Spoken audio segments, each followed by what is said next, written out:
So guys welcome back. तो आज हम कंटिन्यू कर रहे हैं स्केल को। जैसा कि हम कल लेक्चर में हमने समझा था कि स्केल क्या होता है। Scale is what? Scale is length of line on the map या plan, length of corresponding line on the ground. तो इसको हमने कल समझा था कि लाइक अगर मैं 1 सेंटीमीटर लाइन अपने मैप पे या अपने प्लान पे ड्रॉ कर रहा हूं, वो एक्चुअल ग्राउंड में 1 किलोमीटर है। वो एक्चुअल में ग्राउंड पे कितनी है? 1 किलोमीटर। 1 सेंटीमीटर मेरे मैप पे ड्रॉ हो रही है, वो एक्चुअल ग्राउंड में कितनी है? मेरी 1 kilometre. This is known as my scale. Then हमने किया था we have different type of scale, numerical scale and graphical scale. Numerical scale भी 2 टाइप के होते हैं, that is engineering scale plus representative fraction. Engineering scale को मैं equality का साइन लगा के लिखूंगा, दैट इज जैसे मैंने ये एग्जांपल ली कि 1 centimetre equals to 1 kilometre, that is my engineering scale. And अगर मैं इंजीनियरिंग स्केल को इन फ्रैक्शन में रिप्रेजेंट करता हूं, मैं क्या बोल रहा हूं कि अगर इंजीनियरिंग स्केल को ही मैं फ्रैक्शन में रिप्रेजेंट करता हूं तो वो फ्रैक्शन मेरी रिप्रेजेंटेटिव फ्रैक्शन बन जाती है। लाइक दिस इंजीनियरिंग स्केल को मैंने किस में किया? रिप्रेजेंटेटिव फ्रैक्शन में किया। इसको मैंने simply 1 centimetre equals to 1 kilometre लिखा था। तो 1 सेंटीमीटर को किलोमीटर में कन्वर्ट करने के लिए मुझे पहले उसको मीटर्स में कन्वर्ट करना पड़ेगा, उसके बाद मीटर्स को सेंटीमीटर में कन्वर्ट करना पड़ेगा। सिमिलरली मैंने यहाँ पे वही प्रोसेस किया। 1 सेंटीमीटर 1 किलोमीटर था, दैट इज 1000 मीटर। 1000 मीटर को फिर कन्वर्ट किया मैंने सेंटीमीटर में, तो मेरे पास this is the representative fraction. This is the representative fraction. Okay guys, तो अब एक बात समझते हैं कि ये मैप और प्लान में क्या डिफरेंस है। What is the difference between map and a plan, और फिर हम इसके आगे ऑब्जेक्टिव करेंगे। ओके, तो पहले समझते हैं हम मैप और प्लान में डिफरेंस क्या है। स्केल रब कर रहा हूं मैं।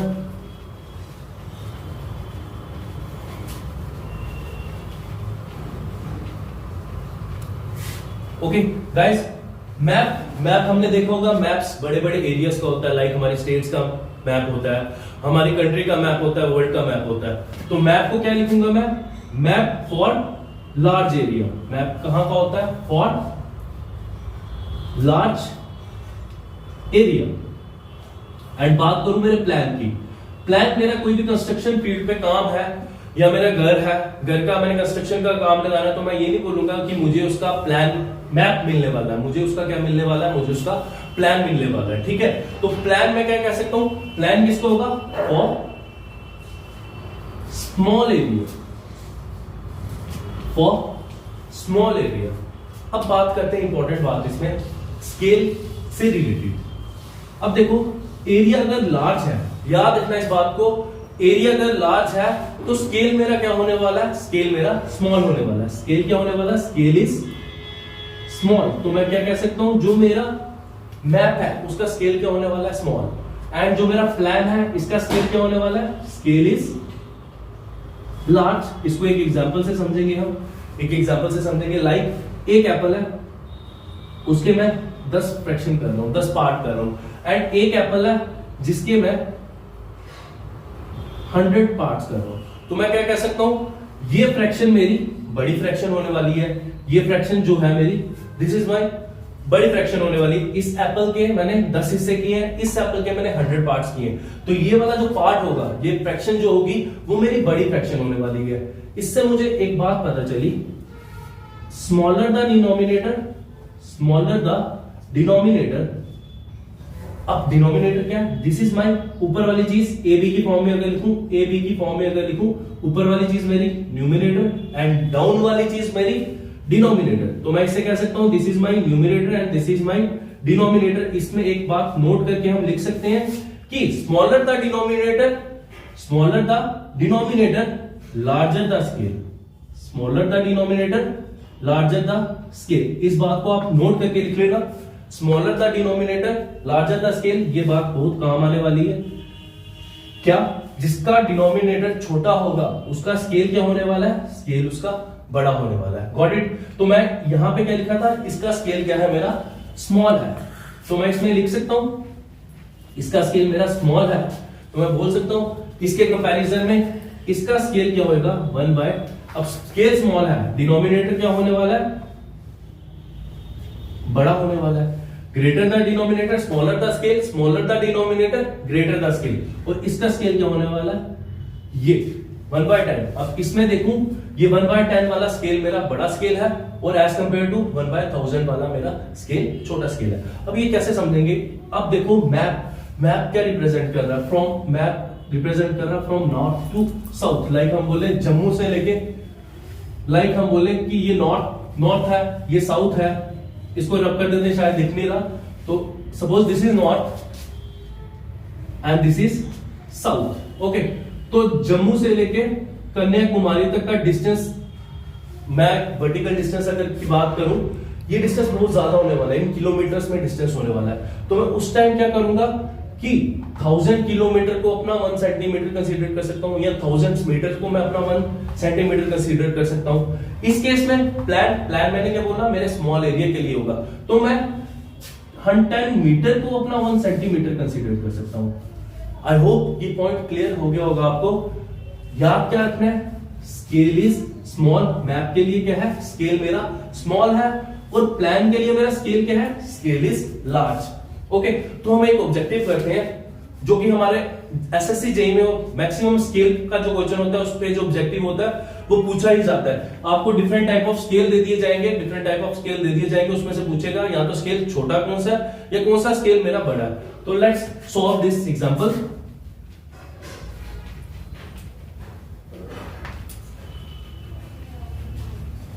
सपोज ये क्वेश्चन लिखता हूं आपका एक मैं, which of the following scale is smallest? Which of the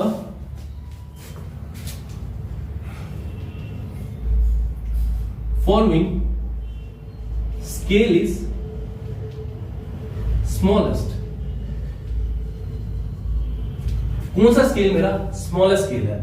तो मैं कुछ वैल्यूज लिखता हूं, like 1 centimetre equals to 10 kilometre, second 1 centimetre equals to 1000 metre, third 1/100, fourth 1/10,000। अब मुझे देखना है कि इसमें से स्केल मेरा स्मॉलेस्ट कौन सा है। बट सबसे पहले मैं क्या करूंगा इसमें? सबसे पहले मुझे इनको सबको फ्रैक्शन में कन्वर्ट करना पड़ेगा। ठीक है, तो लेट्स करते हैं इसको फ्रैक्शन में कन्वर्ट। इसको अगर फ्रैक्शन में कन्वर्ट करना है तो ये किलोमीटर है, किलोमीटर को मुझे पहले मीटर में कन्वर्ट करना है, फिर देन सेंटीमीटर में। इसको मैं 10 सेंटीमीटर ले लेता हूं, 10 सेंटीमीटर। ओके, तो अलग हो जाएगा। 1 सेंटीमीटर इक्वल्स टू 10 इंटू क्या करूंगा मीटर में कन्वर्ट करने के लिए 1000 से मल्टीप्लाई, देन सेंटीमीटर में कन्वर्ट करने के लिए 100 से मल्टीप्लाई। अब ये क्या हो गया? सेंटीमीटर में कन्वर्ट हो गया। तो ये फ्रैक्शन मेरा क्या बना? 1 बाय कैसे करना? 1 2 3 4 5 6 जीरो आप इसके नीचे लिख देंगे। ये हमारी कन्वर्ट होगी फ्रैक्शन इसमें। अब बात करेंगे हम 10 सेंटीमीटर इक्वल्स टू 1000 मीटर की। तो इसको करने के लिए 10 सेंटीमीटर यहां पे है, 1000 मीटर, 1000 मीटर का मतलब 1000 इंटू क्या करना पड़ेगा सेंटीमीटर में कन्वर्ट करने के लिए 100 से मल्टीप्लाई। इस सेंटीमीटर से सेंटीमीटर कटा, ठीक है, 10, और इस 10 से एक जीरो में कैंसिल कर दूंगा। तो ये मेरा स्केल क्या बना? 1/1 2 3 4। ओके, ये स्केल तो मेरा रिप्रेजेंटेटिव फ्रैक्शन में पहले से ही है, और ये स्केल मेरा आरएफ में पहले से ही है। ठीक है, कोई पूछे आरएफ क्या चीज होती है? आरएफ जस्ट कुछ नहीं है, इंजीनियरिंग स्केल को ही मैं अगर फ्रैक्शन में कन्वर्ट कर रहा हूं तो वो स्केल क्या बन जाएगा? मेरा रिप्रेजेंटेटिव फ्रैक्शन। तो गाइस अब देखें हमारे पास 4 ऑप्शन है, 1 2, this is first, this is second, this is third, this is fourth. तो मैंने आपको एक लाइन बताई थी, smaller the denominator larger the scale. अगर इसका इन्वर्स कर लें, larger the denominator smaller the scale. हमें देखना है कि पूछा क्या हमारे से स्केल पूछा गया स्मॉलर स्केल। तो मैं क्या कहूंगा? जिसका डिनोमिनेटर बड़ा है, larger the denominator smaller the scale. तो option A is my right answer. Option A is my, इसको मुझे टिक कर देना। Larger the denominator, greater the denominator, smaller the scale. अगर यही बात पूछी होती स्केल लार्जेस्ट कौन सा, ये कौन सा स्केल है? This is my smaller scale. अगर यही बात पूछी होती बताओ इसमें से मेरा लार्जेस्ट स्केल कौन सा है, तो मैं बोलता ये सी पार्ट मेरा क्या हो जाता है? This is my largest scale. Smaller the denominator, scale is large. तो आई होप ये चीज आपको पता चलती होगी। इसी टाइप के कुछ आपको पॉइंट्स दे दिए जाएंगे और उस पे आपको एक ऑब्जेक्टिव आपको स्केल पे आता ही आता है हर एग्जाम में। लाइक इसका दूसरा ऑब्जेक्टिव सॉल्व करते हैं, कुछ इस टाइप का होता है वो। लाइक मैं बोलूं कि कुछ सेंटीमीटर मेरे मैप पे जो रिप्रेजेंट कर रहा है कुछ किलोमीटर ऑन द ग्राउंड, बताओ रिप्रेजेंटेटिव फ्रैक्शन क्या होगी। लाइक क्वेश्चन लिखता हूं मैं, when 100 centimeter on the map represent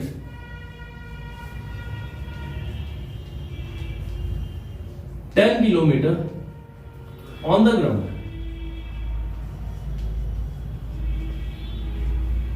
पूछा क्या होगा, what is representative fraction, what is RF of this scale। तो हमें बोला क्या गया, सबसे पहले हम बात लिखते हैं कि हमें बताया क्या गया कि 100 सेंटीमीटर मेरा ग्राउंड पे जो है वो किसके इक्वल दिया, 10 किलोमीटर के इक्वल दिया। तो मैं क्या कह सकता हूं, इसको 100 सेंटीमीटर ही लिखता हूं, देन इसको 10 इंटू मुझे क्या करना पड़ेगा, 1000 इंटू 100 बनाने के लिए पहले मैंने इसको मीटर में कन्वर्ट किया, मीटर से सेंटीमीटर में कन्वर्ट किया। अब इस सेंटीमीटर और ये मेरा कैंसिल हो गया, मेरे पास क्या बचा 1, यहां पे क्या बचा, दैट इज 1000। तो मेरा रिप्रेजेंटेटिव फ्रैक्शन क्या आ गया, 1/10,000, 1 2 3 4, तो 40 मैंने नीचे लिखे। This is my answer. जो ऑप्शन होगा ये ऑप्शन को आप पिक कर देंगे। ओके, तो कल एक चीज और बताई थी कि प्रिंसिपल ऑफ सर्वे, इस पे भी क्वेश्चन पूछा जाता है। प्रिंसिपल ऑफ सर्वे क्या है, प्रिंसिपल ऑफ सर्वे जहां भी आपको क्या दिखे, होल टू पार्ट दिखे, आपने क्या कर देना, उसको टिक कर देना। होल टू पार्ट हमारा 2-3 बारी एसएससी जेई में भी क्वेश्चन पूछा गया एंड जेके एसएसबी में भी ये क्वेश्चन आता है। क्या आंसर इसका, principle of survey is whole to part. Okay, तो ये इंट्रोडक्टरी पार्ट था जिसमें हमने कवर किया था स्केल एंड हमने कल टाइप्स ऑफ सर्वे भी किया था। टाइप ऑफ सर्वे में भी एक क्वेश्चन बनता है कि कितना एरिया, जैसे प्लेन का कितना एरिया होता है, प्लेन का एरिया होता है लेस देन 195.5 और अगर जियोडाटिक का पूछा होगा वो ग्रेटर देन 195.5 होता है। ओके, तो आज करेंगे हम नेक्स्ट टॉपिक करेंगे आज, that is classification of survey, on the basis of purposes, कि हमारा पर्पस क्या है। हमने किया था on the basis of, that is basic type of हमारी क्लासिफिकेशन थी, जो मैंने मेन टाइप की बताई थी, that is plane and geoid. But आज क्या कर रहे हैं, क्लासिफिकेशन किस पे बेस्ड है, based on purpose. Like first की बात करूं, हमारे पास क्या होता है, टोपोग्राफिक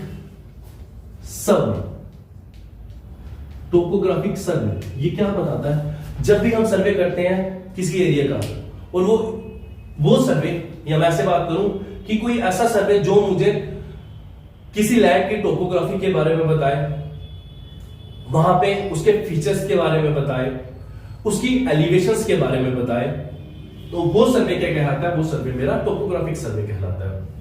ठीक है, इट टेल्स अबाउट द, क्या बताएगा ये, tells about the feature of the land. ठीक है, वो आइदर मैनमेड हो सकते हैं, मेरे नेचुरल हो सकते हैं, और इवन मुझे एलिवेशन के बारे में बताएगा। एलिवेशन कल बताया था आपको कि कोई भी चीज कितनी ऊपर है, कोई भी चीज कितनी नीचे है। मींस मुझे ये पता चल जाएगा, जब मैं टोपोग्राफिक सर्वे करता हूं तो मुझे ये पता चल जाएगा ग्राउंड की कंडीशन कैसी है, वहां चढ़ाई है, उतराई है, स्टीप स्लोप है, जेंटल स्लोप है, कि कोई स्लोप नहीं है, प्लेन एरिया है मेरा। ठीक है, वो चीजें मुझे कौन बताने वाला है, वो चीजें मेरा टोपोग्राफिकल सर्वे बताने वाला है। सेकेंड इसमें आता है, सेकेंड की बात करूं, second is my hydrographic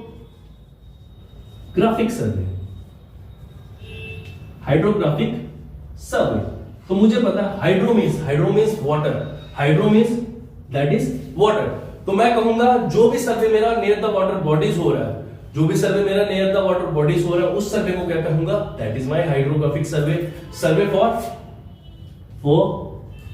water bodies. ठीक है, जो भी सर्वे मेरा वाटर बॉडीज, जैसे रिवर्स पे हो रहा है, कोई ब्रिज बन रहा है, वहां पे सर्वे किया जा रहा है, कैनाल्स पे कुछ ब्रिज बनना है, वहां पे सर्वे किया जा रहा है, तो मैं क्या करूंगा, वो सर्वे मेरा कौन सा है, that is my hydrographic survey. Third thing that is most important survey, that is कैडेस्ट्रियल। अगर इस पे क्वेश्चन बना, पर्पस इस पे क्वेश्चन बना, तो क्वेश्चन मेरा इस सर्वे पे बनता है, कैडेस्ट्रियल सर्वे। कैडेस्ट्रियल सर्वे क्या करता है, इट रिप्रेजेंट द, याद रखना क्या करता है, ये रिप्रेजेंट करता है, क्या रिप्रेजेंट करता है, बाउंड्री ऑफ प्रॉपर्टीज। इसमें वर्ड किस पे फोकस करना, बाउंड्रीज पे। क्या रिप्रेजेंट करता है, बाउंड्रीज ऑफ प्रॉपर्टी। ओके, क्या रिप्रेजेंट कर रहा है ये, बाउंड्रीज ऑफ प्रॉपर्टी रिप्रेजेंट कर रहा है। Now boundaries of property word आया तो that means what, that is the cadastral survey. अब देखो हर चीज की बाउंड्री डिफाइन होती है, किसी का घर हो, किसी का ऑफिस हो, उसकी एक बाउंड्री डिफाइन होती है। तो वो बाउंड्री कौन डिफाइन करता है, वो कौन सा सर्वे करता है, दैट इज माय कैडेस्ट्रियल सर्वे। ठीक है, कैडेस्ट्रियल सर्वे क्या करता है, रिप्रेजेंट बाउंड्रीज ऑफ प्रॉपर्टी। और इसमें एक वर्ड आता है कि कौन सा सर्वे रिलेट करता है लैंडलॉर्ड या लैंड ऑनर्स के साथ, वो हमारा कौन सा, लैंड ऑनर्स। तो वो कौन सा सर्वे है, that is my cadastral survey. Okay, I hope ये अंडरस्टैंड हो गया होगा। फोर्थ पार्ट हमारा होता है astronomical survey. Astronomical survey, astronomical means जो भी हम survey related with heavenly bodies होगा, जो survey related with the help of heavenly bodies होगा, वो सर्वे को क्या कहूंगा, लाइक हेवनली बॉडीज क्या है, हमारे स्टार्स, प्लैनेट्स हमारे, these are my heavenly body. तो उनका सर्वे, उनकी हेल्प से कुछ भी सर्वे कर रहा हूं टू फाइंड आउट लैटिट्यूड और लॉन्गिट्यूड, तो वो सर्वे क्या कहलाएगा, हमारा एस्ट्रोनॉमिकल सर्वे। ओके, फिफ्थ जियोलॉजिकल सर्वे। ये क्या करेगा, ये with the help of heavenly bodies मेरा सर्वे हो रहा है इनकी मदद से, तो उस सर्वे का नाम है मेरा एस्ट्रोनॉमिकल सर्वे। जियोलॉजिकल सर्वे, जैसे जियोलॉजिस्ट होते हैं, जियोलॉजिस्ट का क्या काम है, हमें सॉइल, किसी भी सरफेस का स्टेटा बताएंगे, वहां पे कैसी सॉइल है, लाइक कोई भी कंस्ट्रक्शन होनी है तो हमें पता होना चाहिए, अगर कंस्ट्रक्शन होनी है तो उसकी सॉइल कैसी है, सॉइल की प्रॉपर्टी कैसी है, उसकी बेयरिंग कैपेसिटी कैसी है, ताकि वो लोड बेयर कर सकती है, कोई टनल बननी है। तो मैं ऐसे नहीं सॉइल एक्सट्रैक्ट कर रहा हूं कि पूरा का पूरा पहाड़ नीचे गिरा दूंगा, मुझे वहां की क्या पहले सॉइल के बारे में पता होना चाहिए। अगर सॉइल अच्छी है तभी मैं वहां पे कंस्ट्रक्शन कर सकता हूं, सॉइल मेरी लोड ले सकती है तभी मैं वहां पे कंस्ट्रक्शन कर सकता हूं। तो मैं बोलूंगा जियोलॉजिकल सर्वे कौन सा है, जो मुझे क्या बताता है, जो मुझे मेरे सॉइल के बारे में बताता है, या मैं कहूंगा स्ट्रेटा ऑफ द सरफेस के बारे में बताता है। किसके बारे में बताता है, strata, STRAT, strata of surface के बारे में बताता है। जो भी मुझे स्ट्रेटा के बारे में बताएगा, मींस वहां की सॉइल क्या है, सॉइल की प्रॉपर्टीज क्या है, उस सर्वे को क्या करूंगा मैं क्या कर रहा हूं, वहां का जियोलॉजिकल सर्वे कर रहा हूं। हमें पता होगा एज ए सिविल इंजीनियर हमारे जियोलॉजिस्ट होते हैं, जो मेन काम उनका क्या होता है, सॉइल की टेस्टिंग करना, सॉइल के बारे में हमें बताना। ओके, सो गाइस, लास्ट हमारा टाइप का सर्वे होता है engineering survey. What is that, engineering survey. Engineering survey क्या चीज है, इंजीनियरिंग सर्वे है जो भी सर्वे हम कर रहे हैं फॉर इंजीनियरिंग पर्पसेस, जो भी सर्वे हम कर रहे हैं फॉर इंजीनियरिंग पर्पसेस, लाइक मुझे हाईवे बनाने हैं, मुझे रेलवे कंस्ट्रक्ट करनी है, मुझे कोई भी कंस्ट्रक्शन करनी है for my work, for my engineering purpose, तो वो सर्वे क्या कहलाएगा, that survey is known as my engineering survey. Okay guys, engineering survey क्या है, जो पर्पस फॉर इंजीनियरिंग किया जाएगा, for the purpose of engineering work, for purpose of engineering work, like highways, railways, इसमें लिख देते हैं लाइक अगर मुझे हाईवेज बनाने हैं तो हाईवे बनाने के लिए जो भी सर्वे होगा उसको मैं क्या कहूंगा, उसको मैं अपना इंजीनियरिंग सर्वे कहूंगा। ठीक है, रेलवे कंस्ट्रक्शन होनी है, लाइनें रेल्स बिछनी है, कार बेस्ट पॉसिबल वे होगा, क्या फिजिबल रूट होगा, तो उसके लिए जो सर्वे होगा that is known as my engineering survey. I hope on the basis of purpose आपको different type of survey clear हो चुके हैं। टोपोग्राफिक सर्वे होता है, hydrographic, cadastral, engineering survey, then मेरा astronomical survey and geological survey. These are the different type of survey which are based on the purposes. इसी तरह हमारे based on the principle, based on the instrument, based on the instrument भी हमारे सर्वे होते हैं। Like अगर मैं chain, जैसे कल बताया था मैंने कि अगर मैं चेन यूज कर रहा हूं तो उस सर्वे का क्या नाम हो जाएगा, चेन सर्वे। अगर मैं कंपास यूज कर रहा हूं उस सर्वे का क्या नाम हो जाएगा, माय कंपास सर्वे। एंड अगर मैं प्लेन टेबल यूज कर रहा हूं तो उस सर्वे का क्या नाम हो जाएगा, मेरा plane table survey. Okay guys, so एक बात मैंने यहां पे कही मैंने यहां पे एस्ट्रोनॉमिकल सर्वे में कि heavenly bodies with the help of heavenly की bodies to find out latitude and longitude. अब ये लैटिट्यूड एंड लॉन्गिट्यूड क्या चीजें होती हैं, इनको थोड़ा सा आपको बेसिक क्लियर करा देता हूं। आई होप मैक्सिमम बच्चों को ये चीज पता होगी, बट जिनको नहीं पता है उनको अभी मैं क्लियर करा देता हूं कि what is latitude and what is longitude, और लैटिट्यूड एंड लॉन्गिट्यूड का क्या काम है हमारे सर्वे में। ओके, सो जैसा कि हमें पता है, हमने कल पढ़ा था shape of earth is geoid, हमारी अर्थ की शेप जियोइड है। ओके, ये बात इंपॉर्टेंट है। एंड दूसरी बात इसमें इंपॉर्टेंट क्या है कि for all the engineering purposes हम क्या कंसीडर करते हैं, we consider taken the shape of the earth is sphere. अब मैं like take this is my earth, this is my, ये क्या है, मेरी अर्थ है। तो अगर मैं यहां पे इसके सेंटर से इस तरह की line, that is my horizontal lines represent कर रहा हूं, इस तरह की लाइंस रिप्रेजेंट कर रहा हूं, ठीक है। ये मैंने कौन सी लाइन रिप्रेजेंट की, ये मैंने इसके बिल्कुल अर्थ के सेंटर से हॉरिजॉन्टल लाइन रिप्रेजेंट की है, जिसको मैं क्या कहता हूं, इसको मैं कहता हूं इक्वेटर, जिसको मैं क्या कहता हूं, इक्वेटर। इक्वेटर का क्या काम है, इक्वेटर क्या है, इक्वेटर मेरी एक ऐसी लाइन है जो कि सेंटर ऑफ द अर्थ से पास करती है और मेरी अर्थ को दो हेमिस्फीयर में डिवाइड करती है, that is northern hemisphere and southern hemisphere. Okay, that is northern hemisphere and southern hemisphere. Equator क्या चीज है, एक ऐसी मेरी लाइन है जो कि सेंटर ऑफ द अर्थ से पास हो रही है और मेरी अर्थ को दो बराबर हिस्सों में डिवाइड कर रही है, that is northern hemisphere and southern hemisphere. इसी तरह की और लाइनें होती हैं, like tropic of cancer, tropic of capricorn आपने पढ़ी होंगी। ये हमारे क्या होते हैं, ये हमारे लैटिट्यूड होते हैं। और लैटिट्यूड याद रखना, जो भी मेरी हॉरिजॉन्टल लाइन है, मतलब जो भी मेरी लेटी ऐसे लाइनें हैं, this is my latitude, this is my what, this is my latitudes. Okay, ये suppose this is north pole and this is my south pole. तो अब मैं बात करूंगा लैटिट्यूड जो मेरी रन होती है वो कैसे रन हो रही है, टुवर्ड्स ईस्ट टू वेस्ट या वेस्ट टू ईस्ट, ठीक है, कुछ भी बोल सकता हूं, ईस्ट से वेस्ट, ऐसे मतलब इन किस में चल रही है, in horizontal plane. Horizontal plane में मतलब याद रखना है कि लैटिट्यूड से मतलब ऐसे है लाइंस, ये हॉरिजॉन्टल लाइंस है, ठीक है। नाउ जो मेरी लॉन्गिट्यूड्स होती हैं, लॉन्गिट्यूड्स कहां से निकलती है, लॉन्गिट्यूड ऑलवेज साउथ से निकलेंगी और मर्ज कहां हो जाएंगी, नॉर्थ में, ठीक है। इस तरह से लाइन होगी और यहां पे जाके मर्ज हो रही होगी, इस तरह की लाइन होगी, यहां पे जाके मर्ज हो रही होगी, यहीं से निकलेगी, साउथ से निकलेगी नॉर्थ में मर्ज, या नॉर्थ से निकलेगी साउथ में मर्ज। ये हमारे ग्लोब बन गया, क्या बन गया, ये इस टाइप का ग्लोब बन गया। यहां पे क्या हो रहा है, लैटिट्यूड एंड लॉन्गिट्यूड हमने डिफाइन कर दिए। अब लैटिट्यूड एंड लॉन्गिट्यूड हमें बताते क्या है, लैटिट्यूड याद रखना, लैटिट्यूड एंड लॉन्गिट्यूड हमें क्या बताएंगे, एग्जैक्ट लोकेशन के बारे में बताएंगे।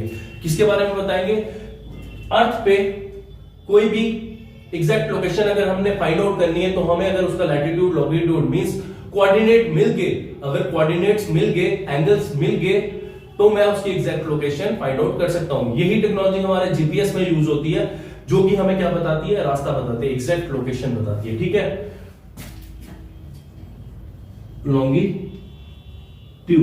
लॉन्गिट्यूड कहां से, नॉर्थ से साउथ या साउथ से नॉर्थ हम बात कर लेंगे। तो आई होप ये चीज आपको क्लियर होगी। इसमें एक और चीज आती है कि ग्रेट सर्कल क्या चीज होती है, what is great circle, great circle क्या चीज है। तो मैं बात करूंगा, हमारे दो ही ग्रेट सर्कल होते हैं हमारी अर्थ पे, दो ही ग्रेट सर्कल होते हैं। एक मेरे जो इक्वेटर वाली लाइन होती है, पहली बात तो ग्रेट सर्कल होता क्या है, वो सर्कल जो हमारे सेंटर ऑफ द अर्थ से पास करे, वो सर्कल जो हमारे सेंटर ऑफ द अर्थ से पास करे, that circle is known as my great circle. Centre of the earth से मेरा पास कर रहा है ये सर्कल, ठीक है। इस तरह मैंने आगे से भी सपोज सेंटर से ये पास कर रहा है और पीछे से इस तरह घूम के आ रहा है, और एक सर्कल मेरा कुछ इस तरह से होगा जो इस तरह से जा रहा होगा। This is my known as my great circle. Great circle कुछ नहीं है, इंपॉर्टेंट नहीं है, बस अपनी अंडरस्टैंडिंग के लिए पता होना चाहिए। कोई पूछ ले ग्रेट सर्कल क्या होता है, तो great circle is that circle which passes through center of earth, which passes through center of earth। तो ये हमारा क्या था, ये हमारा इंट्रोडक्टिव पार्ट था। इंट्रोडक्टिव पार्ट में हमने कवर किया बेसिक अपनी डेफिनेशन ऑफ सर्विंग, देन हमने लेवल सरफेस, लेवल लाइन के बारे में पढ़ा था, हॉरिजॉन्टल लाइन के बारे में पढ़ा था। उस पर भी एक क्वेश्चन आता है, उस क्वेश्चन को लिख देता हूं मैं इसको रब करके। That is very important thing कि उसमें जो क्वेश्चन आता है, एक क्वेश्चन आता है that is the very important, आपको एसएससी एग्जाम में भी मिल जाएगा, आपको मे बी आई होप इस बारी के जेईई एग्जाम में भी मिल जाए। तो वो क्या क्वेश्चन होता है, that is a line normal to plumb bob line. वो कौन सी लाइन है जो नॉर्मल होती है प्लम बॉब लाइन को? ऑप्शन लिखता हूं मैं, A horizontal line, B vertical line, C level line, D plane line. Okay, तो कल हमने पढ़ा था, कल हमने बात भी की थी कि कौन सी लाइन मेरी नॉर्मल है प्लम बॉब लाइन के, तो वो लाइन का नाम है that is my level line is normal to plumb bob line. This is the most important question in that topic. Okay, अगर मैं उस टॉपिक की बात करूं, उस टॉपिक का यही क्वेश्चन है जो बनता है, एसएससी में भी बनता है ये क्वेश्चन, लेवल लाइन इसका आंसर है। देन हमने आगे अपना इंट्रोडक्टिव पार्ट कंप्लीट किया जिसमें हमने प्रिंसिपल की बात की, पर्पसेस की बात की, आज कुछ स्केल्स की बात की। This is our introduction. Now आज जो हम शुरू करेंगे, आज हम शुरू करेंगे लीनियर मेजरमेंट। आज क्या शुरू करेंगे हम? लीनियर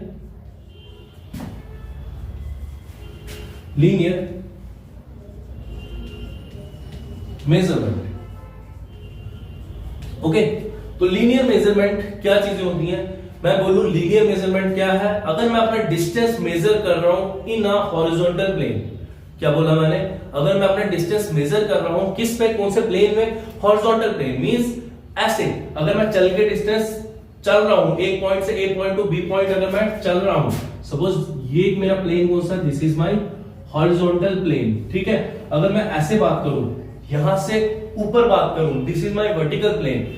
इस तरह बात करूं, this is my horizontal plane. अगर मैं चल के डिस्टेंस ट्रैवल कर रहा हूं यहाँ ए पॉइंट से बी पॉइंट, तो मैं क्या कहूंगा? मैंने डिस्टेंस ट्रैवल किया इन अ हॉरिजॉन्टल प्लेन, ठीक है। आई होप ये अंडरस्टैंड हो गया होगा। तो लीनियर मेजरमेंट क्या? लीनियर मेजरमेंट क्या? Distance which are measured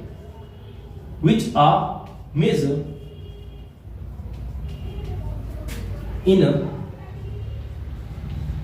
horizontal plane। वो डिस्टेंस जो मेजर होंगे मेरे हॉरिजॉन्टल प्लेन में, वो डिस्टेंस को क्या कहूंगा मैं? या उन डिस्टेंस को मैं कहूंगा, उन डिस्टेंस को क्या कहूंगा? लीनियर मेजरमेंट, या मैं कहूंगा हॉरिजॉन्टल डिस्टेंसेस। सिंपल अगर बात करूं मैं, distance which are measure in a horizontal plane, उनको मैं लीनियर मेजरमेंट कहूंगा और मैं उनको हॉरिजॉन्टल डिस्टेंसेस कहूंगा, ठीक है। अब मेरे हॉरिजॉन्टल डिस्टेंस मेजर करने के लिए, या मैं बोलूं मेरी लीनियर मेजरमेंट के लिए कितने मेथड है? बेसिकली बात करूं, दो मेथड है। क्या है? मेरे दो मेथड्स हैं, दैट इज डायरेक्ट मेथड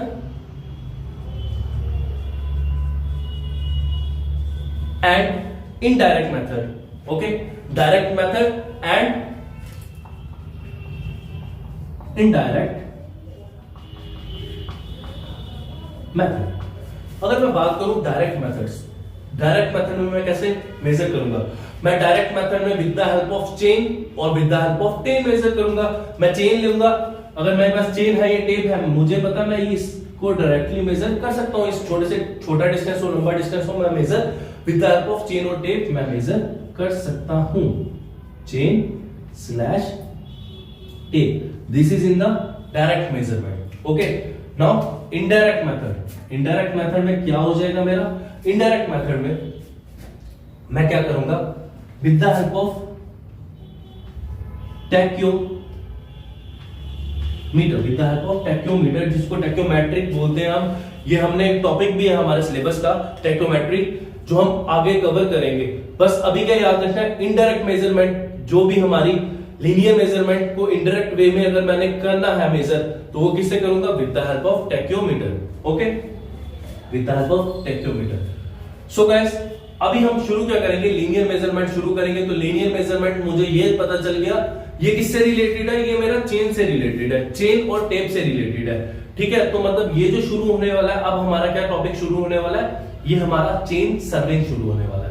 तो चेन सर्वेइंग की अगर बात करूं, चेन सर्वेइंग अगर बेसिक सिंपल सी बात करूं, चेन सर्वेइंग क्या चीज है, तो मैं बोल सकता हूं चेन सर्वेइंग मेरी एक ऐसी ब्रांच है सिविल इंजीनियरिंग की, जिसमें मेरे डिस्टेंस जो मेजर होते हैं, और कौन से डिस्टेंस? हॉरिजॉन्टल डिस्टेंस जो मेजर होते हैं मेरे, वो with the help of chain या with the help of tape होते हैं। ठीक है, तो it is that branch of civil engineering in which distance are measure with the help of chain. Okay, अब आई होप सभी इंजीनियर्स हैं या डिप्लोमे वाले हैं, तो सभी ने एक बार तो लाइफ में चेन देखी होगी, और या कॉलेजेस में एक चीज की होगी कि चेन पकड़ के हम चलते थे। चेनिंग जब करते थे, उसमें क्या होता था? उसमें वी हैव 2 पर्सन, हमारे पास 2 पर्सन होते थे। एक पर्सन मेरा लीडर होता था, एक पर्सन मेरा फॉलोअर होता था। लीडर क्या करता था? लीडर के हाथ में एरोज होते थे, वो चेन को, एरोज को लॉक करता था। ठीक है, एरो लगाता था, और एरो लगाने के बाद चेन फिक्स कर देता था, और फिर at the end point fix करके वो फर्स्ट पॉइंट चेन का पकड़ के आगे आगे चलता रहता था।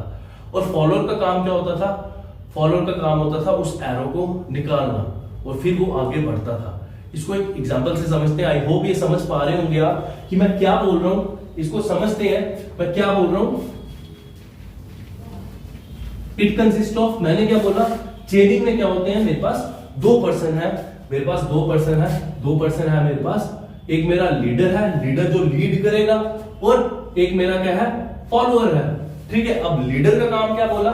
सपोज ये चेन पकड़ी है इसने, ये मेरा पॉइंट स्टार्टिंग पॉइंट है, जहां से मैंने चेनिंग डिस्टेंस नापना है, और ये पॉइंट मेरा एंड पॉइंट है, जहां तक मैंने नापना है। ये मेरा क्या है?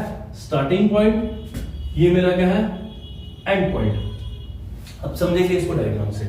ठीक है, इनके पास क्या होते हैं? इनके पास एरोज होते हैं। एरो क्या चीज होती है? एरो मार्किंग करने के काम आता है। ठीक है, जस्ट कुछ नहीं है, मार्किंग करने के काम आता है। लाइक कीला सा होता है, कील होता है, उसको हम गाड़ते हैं जमीन के अंदर। ठीक है, अब क्या होगा? सबसे पहले जो स्टार्टिंग पॉइंट है, यहां पे मैं क्या करूंगा? एक इस तरह का एरो पुट कर दूंगा। ओके, देन ये जो लीडर होगा, ये एंड ऑफ द चेन इसमें गाड़ देगा, एंड ऑफ द चेन इसमें कर देगा, और वो आगे लीडर चलता जाएगा। लीडर सपोज यहां तक मेरी 20 मीटर की चेन है, 20 मीटर मेरी चेन खत्म हो गई। अब क्या होगा? ये जो फॉलोअर आएगा, यहाँ पे फॉलोअर आएगा, यहाँ पे फॉलोअर इस एरो को निकाल देगा, फॉलोअर इस एरो को निकाल देगा। तब तक मेरे लीडर ने यहाँ पे दूसरा एरो पुट कर दिया होगा, और वो फॉलोअर यहां तक पहुंचेगा, एंड पॉइंट फिर से यहां तक आएगा, और वो स्टार्टिंग पॉइंट लेके आगे बढ़ जाएगा चेन का। और ये प्रोसेस इसी तरह चलता रहेगा, ये प्रोसेस इसी तरह चलता रहेगा। ठीक है, यहां पे गाढ़ा होगा, और ये जो, अब देखो, ये मेरा लास्ट पॉइंट होगा जहां पे ये कील गाढ़ा होगा। यहां पे तो this is the end of the measurement. यहां पे क्या होगा? यहां पे इस टाइम मेरा जो लीडर है वो यहां पहुंच चुका है। ठीक है, मेरा लीडर यहां पहुंच चुका है, उसने बोला मेरी मेजरमेंट जो भी मैंने की है वो मेजरमेंट मेरी खत्म हो गई है, मैंने इतनी ही मेजरमेंट करनी थी। अब इस टाइम इस फॉलोअर के हाथ में 1 2 3 4 5 5 क्या हो गए, 5 क्या है, 5 एरोज इस फॉलोअर के हाथ में है। ठीक है, अगर मैं बोलूं कि मुझे डिस्टेंस नापना है, अगर मैं बोलूंगा अगर ये मेरी 20 मीटर की चेन है या मेरी 30 मीटर की चेन है, फॉलोअर के हाथ में कितने एरो है, अगर फॉलोअर के हाथ में एरो है 5, तो मैं बोलूंगा 5 इंटू चेन लेंथ, अगर मैं करूंगा 5 इंटू चेन लेंथ करूंगा, that is the distance which is measure. ये क्या मेरे पास निकल के आएगा, ये हमारा डिस्टेंस मेजर निकल के आएगा। समझेंगे, 1 बारी, 2 बारी, 3 बारी, 4 बारी, 5 बारी मेजर हुआ है यहाँ पे। ठीक है, और 5 ही एरो मेरे हाथ में आ रहे हैं, फॉलोअर के हाथ में। एक एरो ये आ रहा है, एक एरो ये, तीसरा ये, चौथा ये एंड 5वां ये। 5 एरो इसके हाथ में है। अगर 20 मीटर की चेन है, मैं क्या बोलूंगा 5 इंटू 20 मीटर, मेरा डिस्टेंस जो कितना मेजर हुआ है, दैट इज माई 100 मीटर। तो इस पे क्वेश्चन आता है कि वो बोलता है कि आपके लीडर के हाथ में भी, लीडर के हाथ में 6 एरोज है, 6 क्या है, एरोज है, और फॉलोअर के हाथ में 4 एरोज है, 4 एरोज है। बताओ कितना डिस्टेंस मेजर किया होगा। तो एक बात याद रखनी है स्टूडेंट्स, लीडर से हमें कोई मतलब नहीं है, लीडर से हमें कोई मतलब नहीं है, इसके हाथ में 6 हो, 10 हो, 20 हो, कोई मतलब नहीं है। जितने भी एरोज मेरे फॉलोअर के हाथ में होंगे, जितने भी एरो मेरे फॉलोअर के हाथ में होंगे, that is my chain length, that is my chain length. तो मैं क्या बोल सकता हूं इसमें, इस बस 4 है और चेन यूज हो रही है 30 मीटर, चेन क्या यूज हो रही है, 30 मीटर की चेन मैं यूज कर रहा हूं। तो मैं कहूंगा 4 इंटू 30, दैट इज जो डिस्टेंस मेजर हुआ मेरा 120 मीटर हुआ। इसमें मोटी मोटी बात बस ये याद रखनी है कि जितने भी एरो मेरे फॉलोअर के हाथ में होंगे, उतनी मेरी क्या होगी, चेन लेंथ होगी। तो आई होप ये टॉपिक को अंडरस्टैंड कर गए होंगे आप। अब क्या शुरू हुआ है हमारा, चेन सर्विंग। चेन सर्विंग है एक ऐसा प्रोसेस है जिसमें हम चेनिंग की मदद से, चेन की मदद से हम क्या करते हैं, हम अपना हॉरिजॉन्टल डिस्टेंस को मेजर करते हैं। और इसमें क्या होंगे, इसमें 2 पर्सन होंगे, one is leader and other is follower. Leader क्या करता है, लीडर का काम क्या है, एरो लगाना, और फॉलोअर का काम क्या है, एरो को अनलॉक करना, एरो वहां से ग्राउंड से निकालना। लास्ट में क्या इंपॉर्टेंट बात है, जितने भी एरोज मेरे फॉलोअर्स के हाथ में होंगे, उतनी मेरी क्या होने वाली है, चेन की लेंथ होने वाली है। आई होप ये अंडरस्टैंड करके होंगे आप। This is the basic of chain. अब बात करेंगे मेरे पास different type of chain. Different type of मेरे पास क्या है, चेन है, उसको हम बता देते हैं, फिर हम कल के टॉपिक में डिफरेंट टाइप ऑफ टेप करेंगे। आज हम छोटा सा एक बात कर लेते हैं कि हमारे पास डिफरेंट टाइप ऑफ चेन्स है, वेरी इंपॉर्टेंट। कई बार इसमें से भी क्वेश्चन आ जाता है, डिफरेंट टाइप ऑफ चेन क्या है हमारे पास। तो हम समझेंगे डिफरेंट टाइप ऑफ चेन। अगर मैं मैट्रिक चेन की बात करूं, मैं क्या बात करूं, मैट्रिक चेन की बात करूं, तो मैट्रिक चेन मेरे पास 2 ही चेनें हैं। एक मेरी क्या है, 20 मीटर की चेन है, एक मेरी 30 मीटर की चेन है। ठीक है, ये क्या होगी, इसकी लेंथ होगी। लेंथ कितनी है मैट्रिक चेन की, 20 मीटर एंड 30 मीटर। अब इसमें क्वेश्चन क्या पूछता है, इसमें क्वेश्चन पूछता है 20 मीटर में लिंक कितने होते हैं, how many link in the 20 metre chain. याद रखना है इसमें 100 होते हैं एंड 30 मीटर में कितने होते हैं, 150 होते हैं। 20 मीटर में 100 लिंक्स एंड 30 मीटर में 150 लिंक्स। और इसकी अगली बात कि टॉलरेंस लिमिट क्या होती है। टॉलरेंस लिमिट, जैसे ये हमारी मेटल की चेन होती है, ठीक है, तो हमें पता है मेटल की प्रॉपर्टी होती है कि गर्मियों में वो क्या करेगी, मेटल एक्सपैंड कर जाती है एंड सर्दियों में मेटल कॉन्ट्रैक्ट कर जाती है। मींस उसका, जिसको मैं बोलता हूँ कोफिशिएंट ऑफ थर्मल एक्सपेंशन या linear coefficient of thermal expansion, alpha से डिनोट करता हूं। तो गर्मी होगी तो मुझे पता मेरी चेन कुछ पार्ट मेरा एक्सपैंड हो जाएगा, सर्दी होगी तो कुछ पार्ट मेरा कॉन्ट्रैक्ट हो जाएगा। तो मैं एक लिमिट लेके चलता हूं कि कितना पार्ट मेरा एक्सपैंड हो सकता है, कितना पार्ट मेरा कॉन्ट्रैक्ट हो सकता है, वो कितना होता है इसमें, इसको याद रखना है, प्लस माइनस 5 mm। और इसमें 30 मीटर में क्या होता है, प्लस माइनस 8 mm। ओके, इन चीजों को आपने याद करना है, अच्छे से याद करना है, भूलना मत। और इसमें दूसरी बात, अगर मैं पूछूं मेरा इन 1 मीटर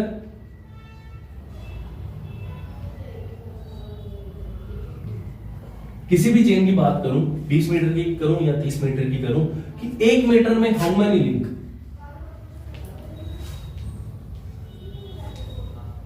तो मैं कह सकता हूं अगर मेरे 20 मीटर में 100 लिंक है तो 1 मीटर में कितने हो गए 5। इसी तरह 30 मीटर में अगर 150 लिंक है तो 1 मीटर में कितने हो गए 5। तो कोई भी किसी भी चेन की बात हो तो 1 मीटर में कितने लिंक होने वाले हैं 5 लिंक। 1 मीटर में मेरे पास कितने लिंक होने वाले हैं 5 लिंक होने वाले हैं। और अगला क्वेश्चन इस पे बनता है क्या कि लिंक और लिंक के बीच डिस्टेंस कितना है। सपोज एक लिंक और दूसरे लिंक के बीच डिस्टेंस कितना है तो इसको भी कैलकुलेट कर सकते हैं। अभी जैसे हमने ये बात की कि 1 मीटर में अगर 5 लिंक है 1 मीटर में 5 लिंक है तो मुझे एक लिंक निकालना है। तो इस मीटर को मैं क्या कन्वर्ट कर देता हूं इसको मैं सेंटीमीटर में कन्वर्ट कर देता हूं। तो मेरा ये 100 सेंटीमीटर में 5 लिंक है तो एक लिंक निकालना है मुझे तो मैं क्या कर सकता हूं 100/5 that is 20 centimetre. That is 20 centimetre. Okay तो मैं ये बात कह सकता हूं कि मेरे एक लिंक और दूसरे लिंक की दूरी कितनी होने वाली है whether it is 20 metre chain और whether it is 30 metre chain. The distance between the link is 20 centimetre. This is the most important thing. And दूसरी इसमें इंपॉर्टेंट बात क्या है 1 मीटर में मेरे कितने लिंक होने वाले हैं दैट इज 1 मीटर में मेरे 5 लिंक होने वाले हैं। That is other important thing. And what is the tolerance limit of 20 metre chain and 30 metre chain. 20 metre के मेरे पास ±5 mm है और 30 मीटर के लिए ±8 mm है। तो आई होप जो आज का लेक्चर है वो आप अंडरस्टैंड कर गए होंगे। तो थैंक यू गाइस, बने रहे अगले लेक्चर के लिए। Thank you.